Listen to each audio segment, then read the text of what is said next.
The moment a knife-wielding man storms police officers. Two former Qantas pilots seriously injured in a vintage plane crash. Thailand's wild boars recover in hospital as images emerge of their incredible rescue. And the Maroons send out Billy Slater a winner. This is NBN News with Natasha Beyersdorf and Paul Lobb. Good evening. They're no strangers to confronting the most dangerous of situations, but no police officer could have seen this coming. A man armed with a huge carving knife lunging at them on the steps of Eastwood Police Station in Sydney. Today, officers with gas masks restrained the volatile suspect charged with attempted murder. A routine return to the station descends into a swinging and scrambling attempt to back away from the sharpened blade of a kitchen carving knife. Emerging between two parked police cars, Sean Matthews mounts the front steps of Eastwood Police Station and moves toward his alleged target. This was not a mistake, it was not an accident. The actions of this person, this 28-year-old male, were clearly constructed to cause serious injury or death. Dropping his drink, 43-year-old leading Senior Constable Scott Collis manages to fend off 3 alleged attempts to kill. 4 colleagues arriving back at base just before 3 a.m. put aside fears for their own safety and react to protect their mate. There were 6 police, and they range from our most junior recruits as probationary constables through to our leading senior constables, and 6 officers, without hesitation, engaged this offender. It really does highlight the dangers that our police face out there in those communities. There's someone that got stabbed on the job myself. I'm just grateful that the officer's okay. Nearby resident Estelle Park was woken by the frightening encounter. I just heard a loud man's voice yelling out, I don't know if it was oil or hay. After chasing the armed man down this laneway, police allege he stopped and turned on them, one officer managing to bring him down by firing a taser. But even under heavy guard, 28-year-old Sean Matthews allegedly lashed out again. Fighting with correctives officers entering Burwood Court, who deemed him too volatile to appear. With concerns for his mental health, high-risk prisoner transport officers wore gas masks after subduing him with capsicum spray. As bail was formally opposed, he was supported by his mother, who claims her son is unwell after having his drink spiked. The officers are very lucky not to be seriously injured or actually killed. They've called it the operation the world will never forget, and tonight we can show you the images that prove it. The Thai Navy SEALs have released a video showing their complex rescue operation from inside the cave, giving us an incredible insight into just how dangerous it was. We've imagined what it was like, how 12 boys and their coach were drawn across a perilous 4-kilometre journey against the odds to safety. Now we know. These images from the Thai Navy SEALs show the rescue operation in detail. 100 people were inside the cave system for each rescue.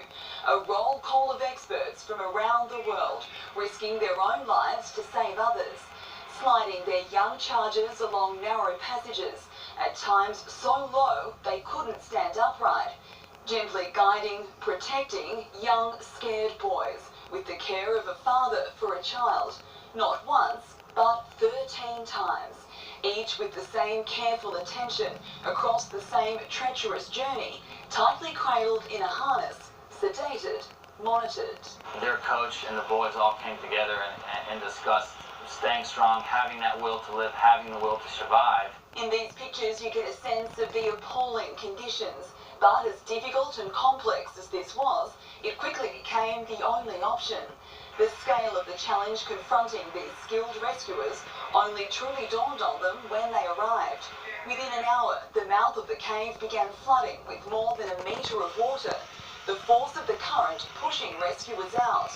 Pumping out water created air pockets at critical points, making the mission possible at all. But soon, the condition of that air started deteriorating.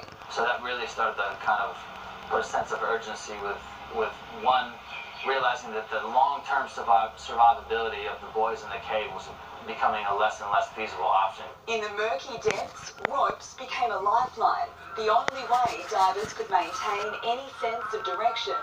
Even so, it was punishing, exhausting. Spending anywhere from 4, 5, and 6 hours, and maybe covering 40 meters, 50 meters. And to the man integral to the success of the mission, Australian Dr. Richard Harris, today the Thai Navy SEAL sent special condolences as he grieves the loss of his father. We never thank you enough for what you've done for the kids, their families, and Thailand. In return, Dr. Harris and his dive partner Craig Challen said in a statement they were humbled, adding the favourable outcome is almost beyond our imagination. And this is what it was all for. Safe and well, sitting in bed, waving for the cameras, their relieved families barely able to contain their joy. They're still in quarantine, eating a special diet, but recovering. Someone said that they want to look at the World Cup. Chiang Rai's governor has been the face of this rescue, his leadership taking him from obscurity to celebrity. Finally able to relax, he told me about the weight of the pressure on his shoulders. If you find them, but you cannot bring them out, very serious problem. But yesterday we done, and everything is relief. These boys are now, they're known by not just Thailand, but the whole world. They've become famous. It's very difficult for them, I think, in the future, because everyone knows him. And they have to grow up and be the good kid, good man. And for the massive international operation of more than 1,000 rescuers who enabled them to survive, the enormity of that achievement is now finally beginning to sink in. I think the world just needs to know that what was accomplished was a once-in-a-lifetime rescue that I think has never been done. We were extremely fortunate that the outcome was the way it was. The wild boars, their families, and the world watching on would certainly agree. In Chiang Rai, Alice Monfries, NBN News. Anxious family have made a mercy dash from Australia to South Africa tonight after two of Australia's most experienced pilots were critically injured in a plane crash. The two veteran Qantas pilots were on board when the vintage passenger plane ran into trouble shortly after takeoff. The final moments of the vintage Convair taking off from the airport near Johannesburg. Qantas pilots Ross Kelly and Doug Haywood in the cockpit. It was clear something was wrong very early. Black smoke pouring from the left-hand engine of the 64-year-old plane. Moments later, it crashed through a factory, killing one person on the ground. The pilot could not return back to the airport, and apparently he hit some wires, some electrical wires, and he plummeted inside the building. A passenger on board was also killed. Ross Kelly, a pilot with 30 years' experience with Qantas, is in a critical condition. Mr. Kelly's wife, Lyndall, was also on the plane. Her condition is unknown. The other pilot, Doug Haywood, is stable. He flies the A380 and is a keen aviator.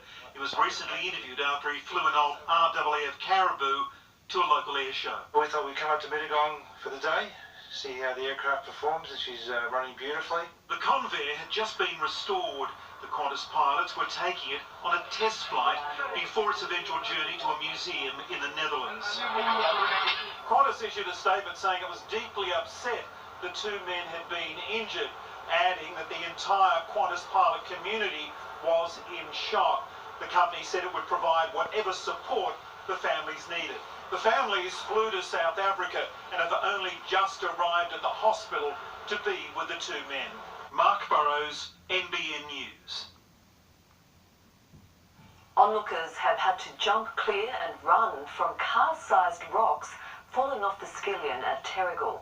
Tons of rock collapsed from the cliff face yesterday afternoon, just metres from where people were standing. The area is busy with families during the school holiday period. Authorities have warned people to stay away while they investigate. A man's been charged over the indecent assault of a 94-year-old woman in a nursing home at Charlestown. Back in May, a staff member told police she entered a room and saw a man allegedly indecently assaulting the resident.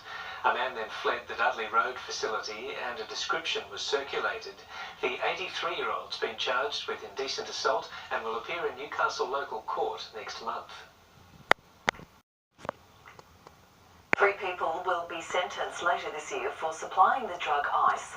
All were arrested during coordinated police raids across the Hunter, the result of a year-long undercover police investigation. One by one, they were taken into custody. 10 people in total, all nabbed by officers in November last year during raids at 12 Hunter properties. Among them, Dean Anthony Shoesmith, Tony Michelle Rigby and Chad St Clair, who each today pleaded guilty to various drug supply charges. Court documents showed Shoesmith was the target of a covert police operation, with one officer posing as a buyer by the name of Jack. Between August and October last year, 41-year-old Shoesmith supplied a total of 52.35 grams of ice on 13 different occasions to both the undercover officer and to Rigby. In one deal, Shoesmith supplied 28 grams of ice to the officer, set up through a series of text messages between he and fellow dealer Rigby, which read, "Dean said he's good for you and him to meet at Bellbird Pub in 20 minutes, but it's $5,500, to which Jack replied, "No worries." Shoesmith, Rigby and St Clair are all facing a raft of different drug charges, and just like their arrest, all three will be sentenced together. That will take place in Newcastle District Court in November. Tyson Cottrell, NBN News. It was a wet start to the day at Cardiff this morning when a water main burst and flooded homes. Such was the force of the outbreak, a massive hole was blown in the road. A torrent of water rushing down the driveway of a suburban home. Residents on Johnstone Street in Cardiff were woken just after 4 a.m. by the sound of water pounding against their houses. And then I got up and I went out to come outside, and the water was pouring down here, going through the yard, all that. Today, the destruction left was far-reaching. 16 properties suffering water damage. The cause easy to see, a break in the main blowing a huge hole through the asphalt. Water then raced down the hill into nearby streets, taking out brick retaining walls before flooding the front room of this home, while four-legged friends like 14-year-old Oscar licked their wounds. He never leaves. He had little black spots over him, so that's no problem. Several streets away, 7 apartments at Oak Tree Retirement Village were damaged. The mess left behind an indication of just how much water escaped. The sudden torrent of water came as a shock to residents, who then banded together to salvage anything they could. However, it did result in one woman slipping and injuring herself. She was taken to hospital for treatment. Hunter Waters blaming its ageing infrastructure. It's a very large piece that's come out of the main out of join. So with older mains, these kind of things do happen from